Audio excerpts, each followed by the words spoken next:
My research was done on a focus of medication management inside assisted living facilities with a focus on people with dementia. And here's a diagram that I drew of what dementia really is, because it's actually very broad. If you notice, dementia breaks off into multiple parts. The three common ones that I've heard about, and others might have as well, are of course Alzheimer's right here, which leads to my interview later with Nana, brain trauma, and Korsakoff syndrome, and then there's also other types as well. So the reason why I decided to research medication management inside assisted living facilities, especially with people who have dementia, is from personal experience with my Nana, as well as when working as a caregiver. I noticed a lack of responsibility amongst those dispensing medications. So that's what drove me to do research on it.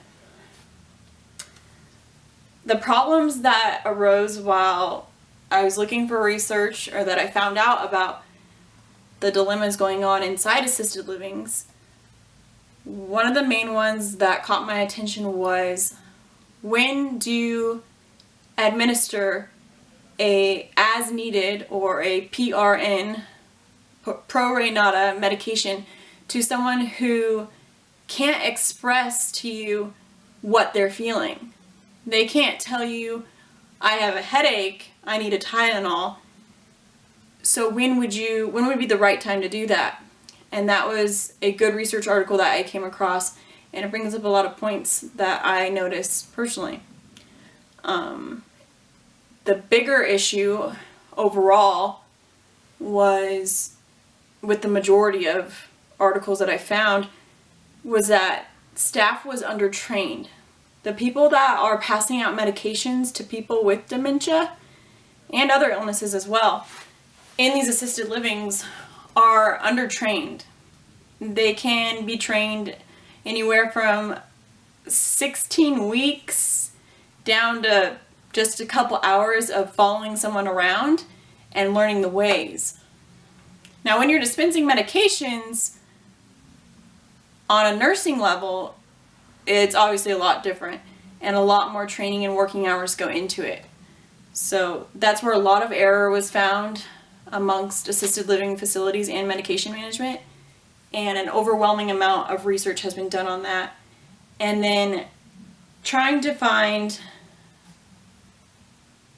a place for a loved one is already difficult, and most of these facilities, assisted living facilities specifically, were not made to deal with people who have severe or even mild to severe, anywhere along the range, cognitive impairments. Their ideal focus of residents were people who were wheelchair bound or something of that sort. But now it's a whole new problem of, we have people in here who cannot express their feelings, they cannot tell you what they need, and a lot of the needs, especially with medications, are not being met. One very entertaining but also interesting concept that I learned about while doing my research was that someone had ran research on how to completely eliminate the person from administering medications to residents in assisted living facilities. And instead, they would use literally a robot. I tried to picture it and I couldn't. But they would use a robot, and it would beep anytime the person needed to take a medication. So at first I thought, this sounds like a great idea, and why is there not more research on it? I want to know more. And then I realized, if you have severe dementia, a beep means absolutely nothing. You're going to hear the beep and, it means nothing. But I do think it is a step to consider removing or improving medication technicians, or what most places call them, they do need more training. They do need more responsibility. If something goes wrong, they need to take responsibility because people's loved ones and their well-being is in their hands. So, yeah, the number one problem that I found within the medication management world in assisted livings, especially for people with dementia, was that the staff was undertrained. It was all over the place. I had enormous amounts of research. When to give those as needed medications, that's a difficult task amongst itself. It's up to the person administering the medications as when to decide that a person with dementia has a headache or, an irregular stomach or something of that sort. And then the idea of the robot, as pleasant as it sounds, it's not realistic for people who have dementia, but I would love to see something further on it, of course. And I'd also like to see some other solutions rather than just, improving education for people who administer medications.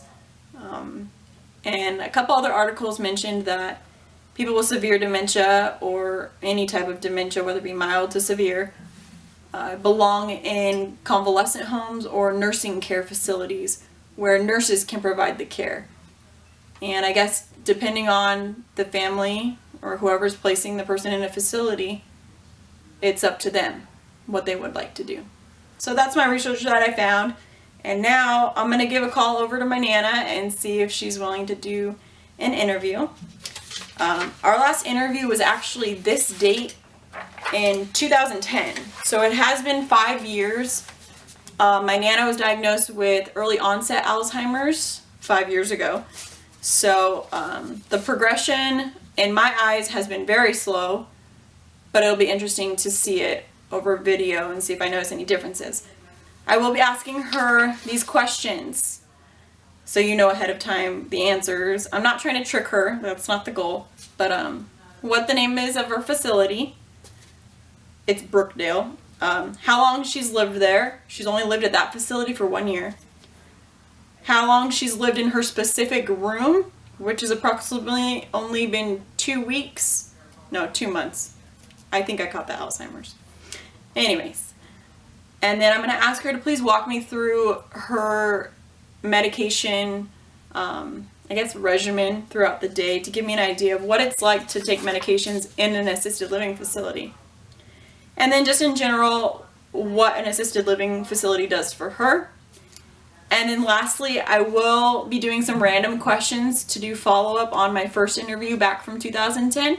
And that's going to include what was the last house that she lived in, how she met my grandfather, who's no longer with us, and if she could tell me the story of how they met, and if she could tell me a memory of when she lived at a house that was on Joseph Street.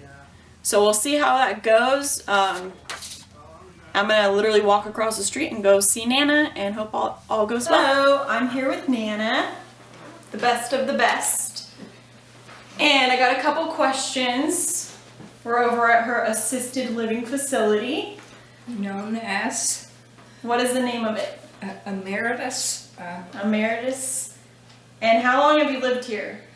I have been here, I was 1 year at the other, same ownership I think, and I believe I've been about 3 years here. Okay. How long have you lived in this room? Because I know you moved around.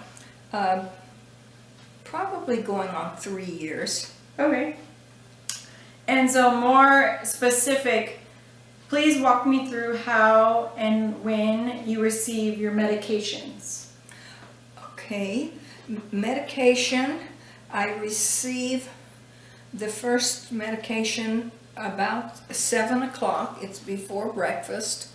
And I haven't even bothered to ask him what it's for. I trust my doctor and I trust my nurses, and so that one is at by 7 o'clock, I think. And then the others morning meds, there's by 7, and I get those about 9 o'clock. Oh, that's late. Okay. Do you have any PRN medications? I know you know what that means. I do. There would be pain meds, and I believe that would be the main thing. Maybe the main and one. I've rarely had to call for that. That's good.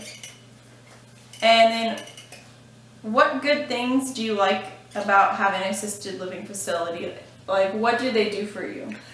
If you had to tell someone, what do they do? Everything and anything that I would ask of them. But because I'm ambulatory, my mind is mostly clear. Maybe not for long-term memory, but the girls, I don't ask them to change my linens or to make my bed or to help me with my shower. So you like living here though, right? Nice. I enjoy it very much. Good. Okay, and these are random questions just off the wall that I'm going to ask you. Okay. Do you recall the last house that you lived in? Or where it was? The last house I lived in was a lovely home up in Marietta, overlooking Clinton Keith Road and on across the valley and up to the mountains. Dang. And then going further back, how did you meet Papa? Oh, he was a good friend of my next door neighbor, Mr. Holt Ball. He was also a sailor, and Dad worked with him. And he would go next door and visit with Holt and Dixie. And when I saw his car parked outside there, I would sometimes wander over to see Holt and Dixie. Can you tell me the story of how he asked you on a date when you were in the theater? Oh. And who was there? I was there with Joe Craven, wild child that he was. No, that's the only time he sat by me in the movie theater.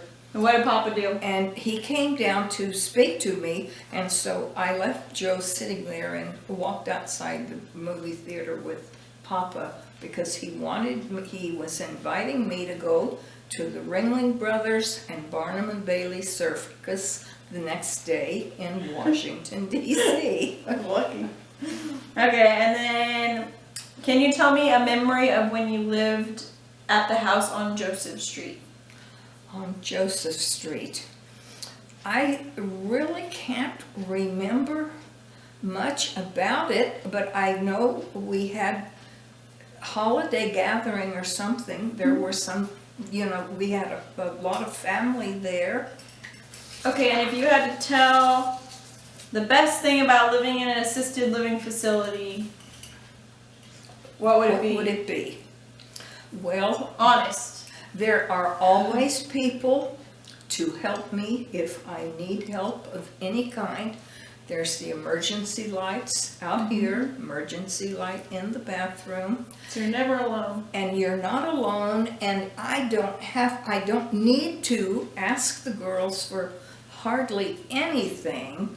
And how many, do you have nurses or are they somebody else? These, are they caregivers? We have caregivers that would help us with the shower and probably change our linens, but I just like to do all that for myself because I'm able to. All right, we'll wave to the camera. Oh. Bye, everybody. Say bye, Nana. Bye-bye. That's my story, and I'm sticking to it.